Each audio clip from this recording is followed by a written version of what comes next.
Alors, s'il vous plaît, l'objectif de cette séance,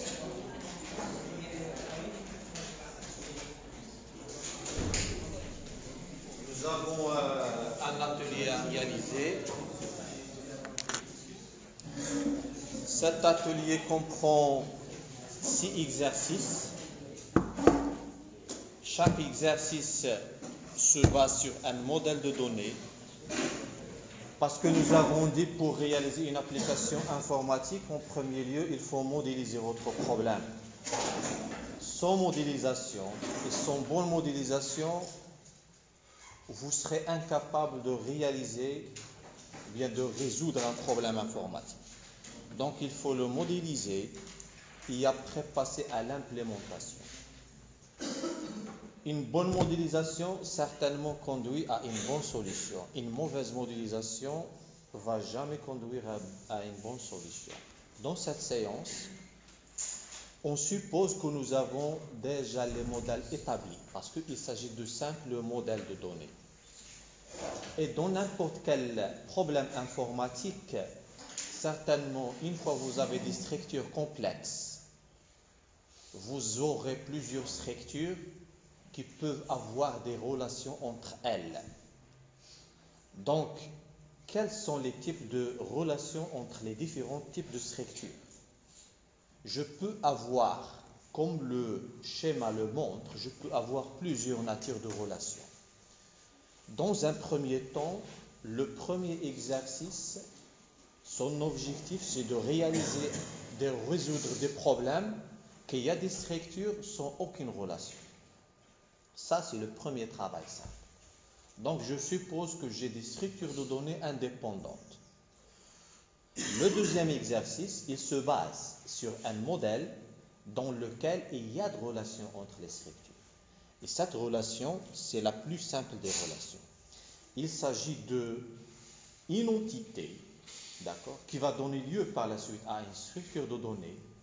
Elle a besoin d'une référence d'une autre structure de données. Ou bien en général dans la conception orientée objet, même ici on ne parle pas d'orienté objet, on parle juste structure. Mais c'est presque pareil. D'accord? Donc, une entité elle a besoin d'une référence d'une seule entité. Cette entité va donner lieu à une structure et cette entité va donner lieu à une autre structure. Donc, il y a une relation entre les deux. De type, une entité a besoin d'une seule autre entité. Ça, c'est un type de problème. Là, ici, normalement, c'est le même. C'est le même. Oui, je vais le changer. D'accord? Je vais changer ça. Et ici, normalement, je peux dire un doudou. D'accord? Et ici, un didi. Ici, je peux avoir plusieurs. D'accord? Voilà. Donc ici, dans le troisième cas, j'ai une entité qui a besoin de plusieurs références. Comme le cas, par exemple, ici, un compte peut avoir plusieurs opérations. Une facture, elle peut avoir plusieurs lignes de commande. Et ainsi de suite.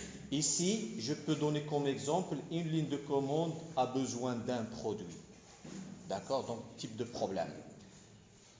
Un étudiant, il peut avoir plusieurs notes. Donc, vous avez un problème. Ici, on va essayer de faire la modélisation et l'implémentation de manière abstraite.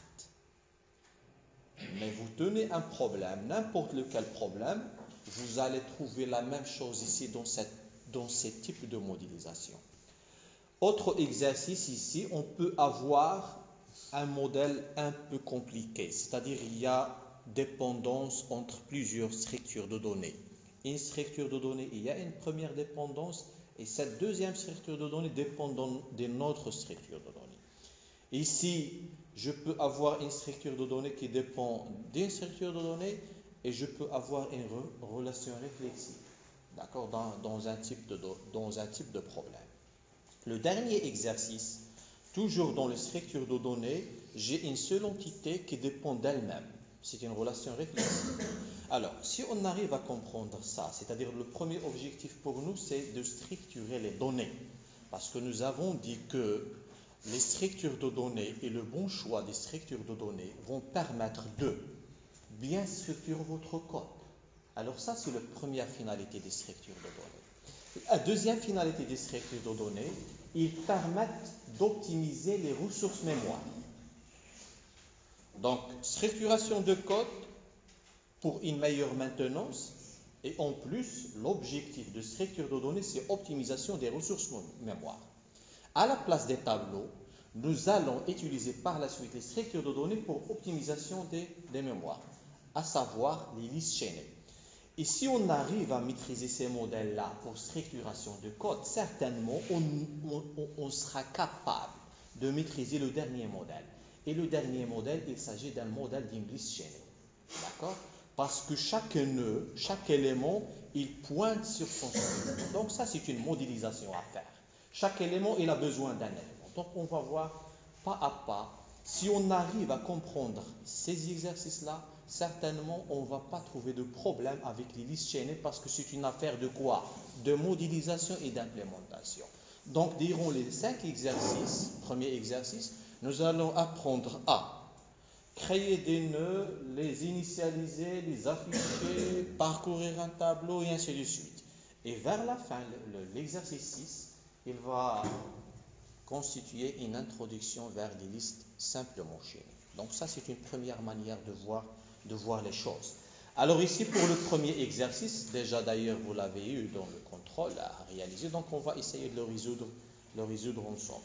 Donc, dans cet atelier, nous allons utiliser les symboles du diagramme de classe, parce que vous aurez l'habitude de voir les éléments graphiques du diagramme de classe. Donc ici, c'est quoi? C'est une classe qui a 2 compartiments. Le premier compartiment, le nom de la classe, mais pour nous, puisqu'on travaille avec les structures de données, il s'agit du nom de la structure de données. Donc, on va avoir une structure de données qui s'appelle Foufou et qui a 2 champs. Le premier champ, c'est un X, il s'appelle X, c'est un entier. Et le deuxième champ, c'est un Y, c'est un char. Et ainsi de suite. L'objectif de cet atelier est de montrer comment modéliser une structure de données, écrire son code et comment l'utiliser. Montrer comment modéliser un problème ayant plus qu'une structure de données, écrire leur code et les utiliser. Donc les structures de données, ça se limite à ça.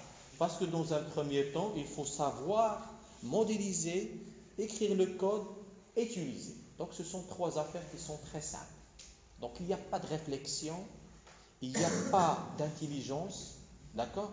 Mais c'est une application directe. Si j'ai un problème de ce type-là, voilà comment on le réalise. Il n'y a pas de réflexion, d'accord? Mais par la suite, nous allons donner des problèmes, d'autres exercices dans lesquels on doit réfléchir. Réfléchir à faire quoi? À mettre en place d'ailleurs le modèle. Si tu arrives à mettre le bon modèle, certainement tu vas retomber ici dans ces cas-là et tu vas avoir des situations classiques, c'est-à-dire comment écrire une structure, comment l'implémenter, comment l'afficher, comment le parcourir, comment calculer, comment et ainsi de suite. D'accord? Donc la chose la plus délicate dans la programmation, c'est la modélisation. Et ce n'est pas l'implémentation, parce que l'implémentation, ça va devenir par suite une habitude. Si tu as ce modèle, voilà comment le résoudre. D'accord? Donc c'est ça qu'il faut apprendre dans un premier temps. Donc je vais essayer par le premier exercice dont la description est la suivante. Donc nous avons ici dans cette voilà, l'énoncé c'est le suivant pour le premier exercice. Donc déjà, la première chose, on demande d'écrire le code source des 2 structures de données. Donc, il faut suivre par la suite des règles de traduction. Bien sûr, vous allez créer un projet, d'accord, je peux le nommer bien. Sinon, je vais écrire la même chose. Attendez, je dois fermer. Sinon, je quitte ça pour créer un autre code block.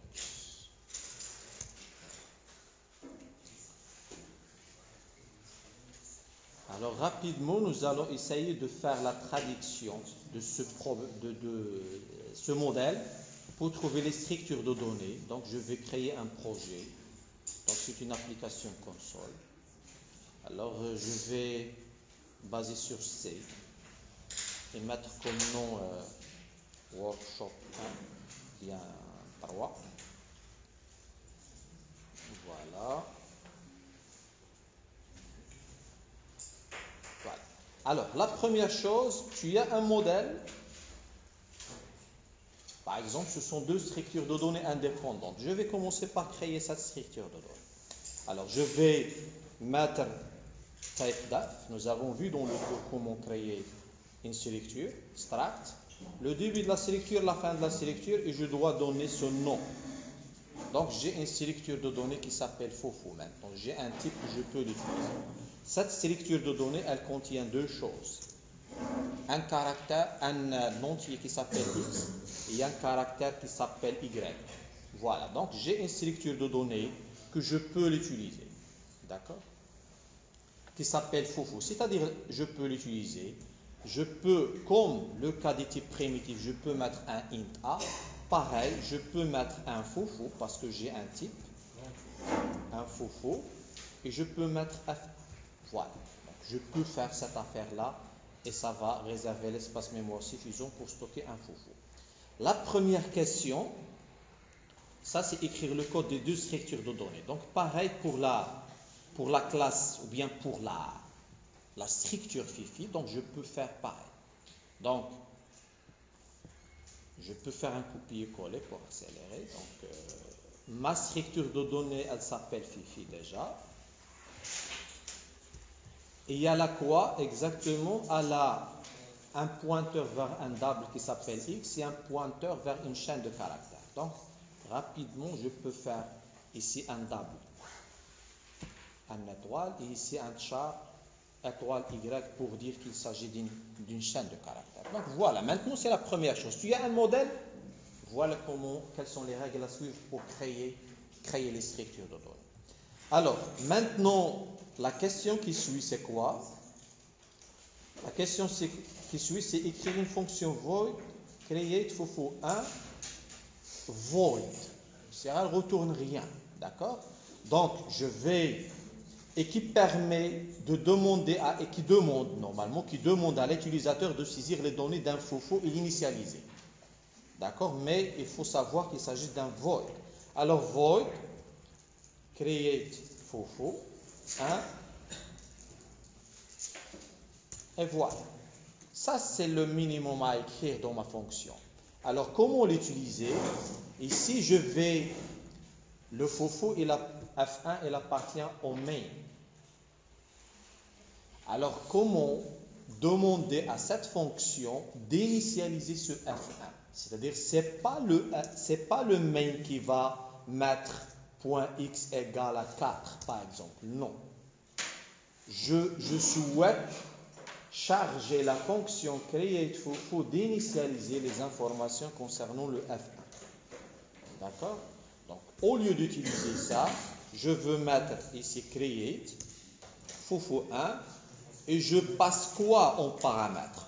Puisque, oui. Alors, pour que createFOFO 1 puisse modifier les informations, elle doit recevoir déjà en paramètre les informations concernant F1. Alors ici, je dois faire passer un F1, d'accord? Et ici, je passe à un F1. Si je vais faire ce passage-là, je ne peux pas modifier le contenu de F1 parce que j'ai passé la valeur. Donc, pour que tu puisses faire un changement effectif, il faut passer l'adresse. Donc, je passe ici l'adresse. Donc, ici, tu dois faire, je passe l'adresse, la fonction doit être capable de recevoir une adresse. D'accord? Et la question, c'était quoi exactement? Demander à l'utilisateur cette fonction saisir, elle demande à l'utilisateur de saisir les données d'info. Donc, je vais revenir ici. D'accord? Et mettre print entrée X. Tout simple. Ici, scanf quoi? Scanf, pourcentage D parce qu'il s'agit d'un entier. et j'ai besoin de l'adresse de X, dont F1. Donc ici, F1, c'est un pointeur. Pour accéder au champ, j'utilise cette manière de faire. Donc F1 flèche, parce qu'il s'agit d'un pointeur ici, il y a bien marqué l'étoile, et je peux faire le X. Mais il faut préciser l'adresse de X. D'accord? Donc ici, il faut préciser l'adresse de X. La même chose ici, donc pour un caractère, entrée X et entrée Y. D'accord? Entrée Y. Et voilà, mais ici c'est un caractère. D'accord? Oui? On ne peut pas faire l'adresse de X. Non.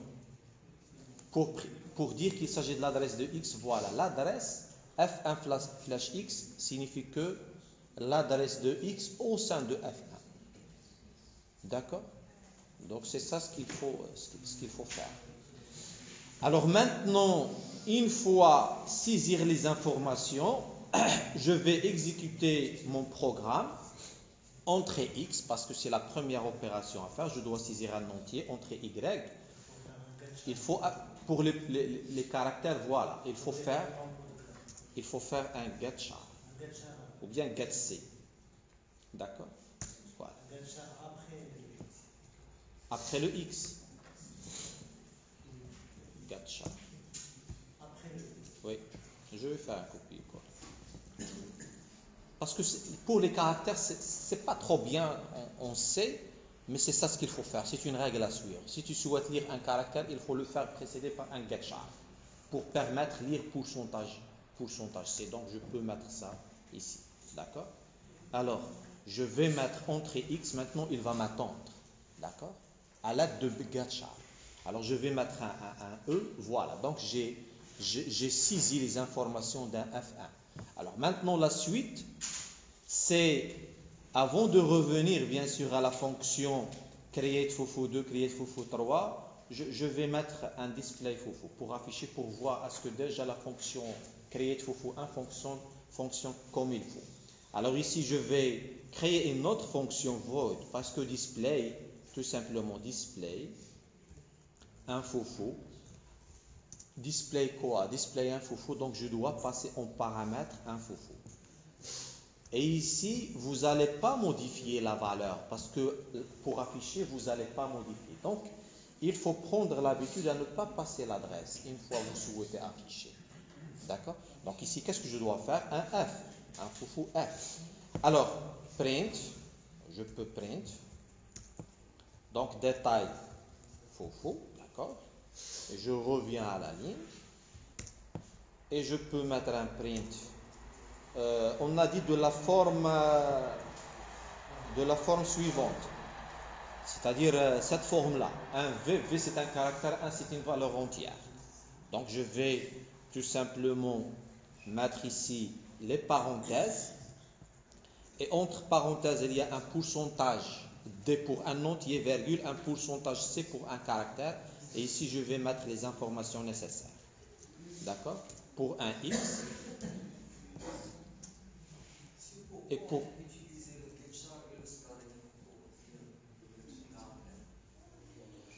Parce que ici, je vais refaire l'exécution par la suite. Je termine ça et je refais l'exécution pour vous montrer pourquoi je dois mettre un get char. Sinon, je passe directement vers... Il termine l'exécution sans me donner la main à saisir un caractère. Ça n'empêche, je peux avoir autre moyen, d'accord, pour régler ce problème-là. D'accord?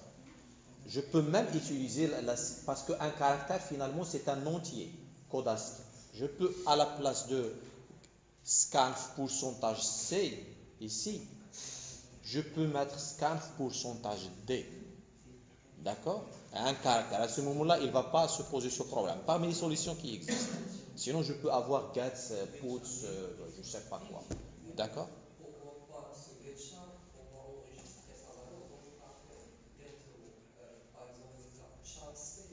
Oui, ça, c'est parmi les méthodes qui existent.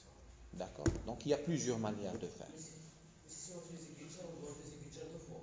Le premier pour manger les retours de Charlie, le deuxième pour lire le caractère.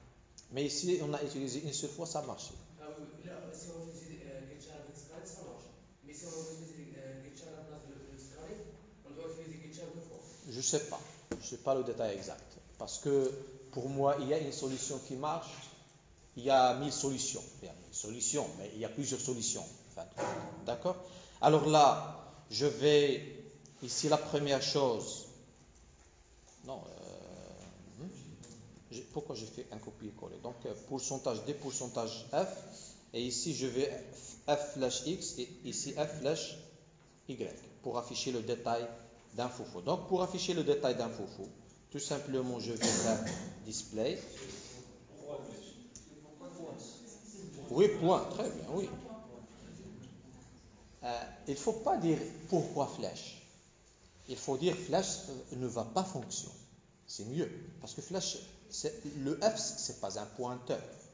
D'accord? Donc, ici, oui, on utilise flèche parce qu'on a un pointeur. Mais ici, il n'y a pas de pointeur. Donc, j'utilise point X. Si tu vas garder le flèche, il ne va pas l'accepter. D'accord? On essaie. Si on garde, il ne va pas l'accepter. Alors, ce sont des règles à suivre. Parce que ce n'est pas nous qui ont développé le compilateur derrière. Donc, si tu exécutes, il ne va pas fonctionner. Pourquoi? Parce qu'à cause de flèches. Donc, il faut utiliser un point dans la fonction display. Donc, alors, je vais avoir ça entrée X3, entrée ça V. Donc, je vais afficher 3V. Donc, voilà la première affaire est réglée. Donc, ça c'est pour la première question. Donc, on va continuer, sauf si vous avez des questions. Donc, la première partie c'est déjà bon, je vais partir ça. Quoi? On va discuter, attends, pour ne pas oublier. Donc, je vais créer un dossier ici. Je vais mettre vidéo C. Je vais mettre capture 1. Exo 1. D'accord? Exo 1. Voilà. J'enregistre normalement. Tout est enregistré. Oui, oui.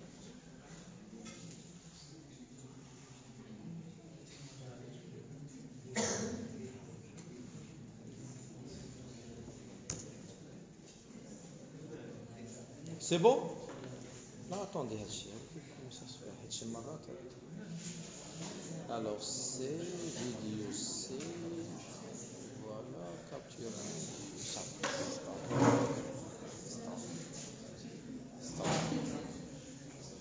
Start. J'ai pas aimé l'affaire.